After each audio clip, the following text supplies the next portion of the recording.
Hello everyone, this is अंकुर गुप्ता, एक premiere real estate professional. और आज हम वीडियो लेके आए हैं क्या यमुना एक्सप्रेसवे में प्रॉपर्टीज के रेट्स गिरने वाले हैं। तो देखिए, मैं एक चीज़ आपको बता दूं, कोई बैलून का अगर बहुत ज़्यादा फुला दिया जाता है ना, कभी बहुत ज़्यादा हवा भरी जाती है तो उस बैलून का फटना तय होता ही होता है। ऐसे ही यमुना एक्सप्रेसवे में प्रॉपर्टीज के रेट्स इतने ज़्यादा ओवर प्राइस हो गए हैं कि उस बैलून का फटना तय है। और मुझे कई लोगों ने मेरे पिछले वीडियो के बाद कमेंट किया कि यमुना एक्सप्रेसवे में डेवलपमेंट है, ये है, वो है, और यमुना एक्सप्रेसवे के रेट्स बहुत ज़्यादा बढ़ेंगे। तो मैं कह दूँ कि ग्राउंड पे आपने काम किया नहीं है, या तो आपने ग्राउंड को देखा नहीं है। ग्राउंड पे मैंने जाके डेवलपमेंट देखा है। क्या डेवलपमेंट है यमुना एक्सप्रेसवे में आज की डेट में, आप बता दो।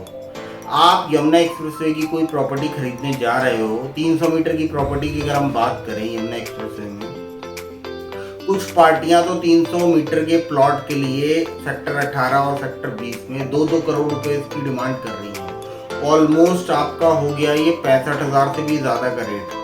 तो 65,000 का रेट, वो भी 300 मीटर के प्लॉट के लिए जिसका कंप्लीशन सर्टिफिकेट, जिसमें कंप्लीशन हो नहीं रखा है, देने का क्या मतलब है। अभी मेरे रिसेंटली एक कमेंट आया था कि सर सिग्मा 1 सिग्मा 2 में तो 2 करोड़ की प्रॉपर्टी नहीं बिक रही। तो मैं उस नासमझ को बता दूं कि देखिए, सिग्मा 1 में 250 से नीचे आज की डेट में 300 मीटर की प्रॉपर्टी नहीं मिल रही, वो भी रजिस्टर्ड और कंप्लीशन सर्टिफिकेट के साथ। और सिग्मा 2 में 210 से नीचे प्रॉपर्टी नहीं मिल रही, रजिस्टर्ड और कंप्लीशन सर्टिफिकेट के साथ। अगर यमुना एक्सप्रेसवे जैसे जंगल में आप 2 करोड़ की प्रॉपर्टी परचेज कर रहे हो तो आप अपने पैरों में कुल्हाड़ी मारने का काम कर रहे हो। यमुना एक्सप्रेसवे में over price, highly over price market है। इसका कंपैरिजन मैं आपको बताता हूँ। अगर आप सर्किल रेट से भी कंपैरिजन करते हो तो यमुना एक्सप्रेसवे में आज की डेट में जो सर्किल रेट है वो 25,000 के आसपास है। अगर आप सिग्मा 1 सिग्मा 2 की बात करते हैं तो सिग्मा 1 सिग्मा 2 में जो सर्किल रेट है वो 42,000 के आसपास है। तो 17,000 का डिफरेंस यहीं पे आ गया, ऑलमोस्ट आपका हाफ का डिफरेंस। क्योंकि यमुना एक्सप्रेसवे में आपको कंप्लीशन सर्टिफिकेट वाले प्लॉट नहीं मिलते, और सिग्मा 1 या सिग्मा 2 या ग्रेटर नोएडा की किसी भी पर्टिकुलर सेक्टर में आपको कंप्लीशन सर्टिफिकेट के साथ प्लॉट्स मिलते हैं। तो अगर आप रेट का कंपैरिजन करें तो ग्रेटर नोएडा में जो प्लॉट्स के रेट होने चाहिए वो डबल होने चाहिए, और यमुना एक्सप्रेसवे में जो प्लॉट्स के रेट होने चाहिए वो आधे होने चाहिए। अब अगर बात करें सिग्मा 1 की, तो सिग्मा 1 में अगर आपको 240 250 में कोई प्लॉट मिल रहा है रजिस्टर्ड और कंप्लीशन सर्टिफिकेट के साथ, तो यमुना एक्सप्रेसवे में अगर सेक्टर 18 या सेक्टर 20 में अगर आपको 300 मीटर का प्लॉट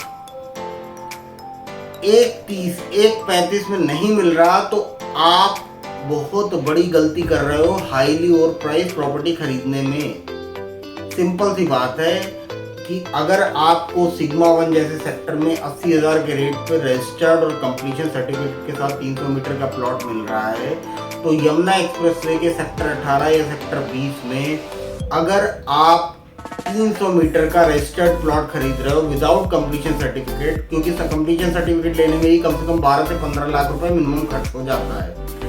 आप अपने पैरों पे कुल्हाड़ी मारने का काम कर रहे हो। देखो, सेलर्स का तो काम ही है कि भैया अपनी प्रॉपर्टी उन्होंने खरीद रखी है तो वो कह देंगे बड़ा चढ़ा के कि बेचो हमारे। लेकिन मैं बायर से ये कहना चाहता हूँ कि देखिए, ऐसी जगह पे ही प्रॉपर्टी में इन्वेस्ट करिए जहाँ पे आपको फायदा मिल जाए। जहाँ पे प्रॉपर्टी कीमत डाउनफॉल में आ जाएंगी ना, उस प्रॉपर्टी में आपको घाटे के अलावा कुछ मिल नहीं पाएगा। और ग्राउंड रियल्टी पे यमुना एक्सप्रेसवे में डेवलपमेंट के नाम पे कुछ नहीं है।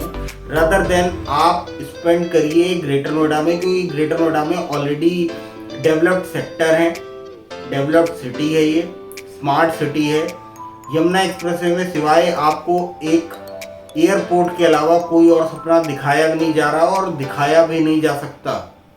और एयरपोर्ट आने का फायदा जो मिलेगा ना यमुना एक्सप्रेसवे से ज़्यादा, वो ग्रेटर नोएडा को मिलेगा। तो ग्रेटर नोएडा में इन्वेस्ट करिए, ज़्यादा फायदे में रहेंगे आप। बाकी किसी भी क्वेरी के लिए प्रॉपर्टी से रिलेटेड आप प्रोफेशनल एडवाइस के लिए मुझसे बात करिए। मैं फ्री में एडवाइस नहीं देता हूँ, क्योंकि देखिए हमारा काम अलग तरीके का है, हम अलग लेवल पे काम करते हैं और अपने प्रायोरिटी कस्टमर्स, प्रीमियम कस्टमर्स के लिए काम करते हैं on the basis of priority. किन के लिए काम करना है, किन को सर्व करना है, वो हमें मालूम है अच्छी तरीके से। तो आप कभी हमसे प्रोफेशनल एडवाइस के लिए बात करिए। बाकी thank you, have a good day from my side.